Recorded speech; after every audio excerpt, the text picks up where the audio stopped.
જેતપુર નગરપાલિકા દ્વારા શહેરમાં ગેરકાયદેસર દબાણો દૂર કરાયા।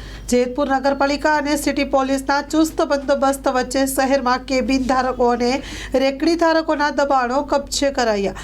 જેતપુર સિટી પીઆઈ એડી પરમાર દ્વારા 8 જેટલા રેકડી ધારકો અને કેબિન ધારકોને પકડી કાયદેસરની કાર્યવાહી કરવામાં આવી।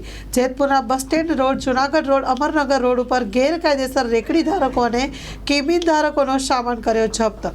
જેતપુરમાં નગરપાલિકા દ્વારા દબાણકારીઓ વિરુદ્ધ ડ્રાય કરતા દબાણકારોમાં ફફડાટ। Story report by Rakesh Pithadiya, Jetpur. Loan પર ફોન 15 વર્ષ જૂનું ગુરુ મોબાઈલ એન્ડ ઇલેક્ટ્રોનિક્સ। દરેક કંપનીના જૂના અને નવા મોબાઈલ લોન ઉપર મળશે અને ઇલેક્ટ્રોનિક્સ આઇટમો ફ્રીજ, ટીવી, વોશિંગ મશીન। ગુરુ મોબાઈલ એન્ડ ઇલેક્ટ્રોનિક્સ સંતોષી માતાના મંદિર પાસે અને અમારી અન્ય બ્રાન્ચ ગુરુ મોબાઈલ પોઈન્ટ આભા હોટલ નીચે, પેટ્રોલ પંપ સામે, ભુજ। તો મેળવો લોન પે ફોન અને તમામ ઇલેક્ટ્રોનિક્સ એપ્લાયન્સીસ।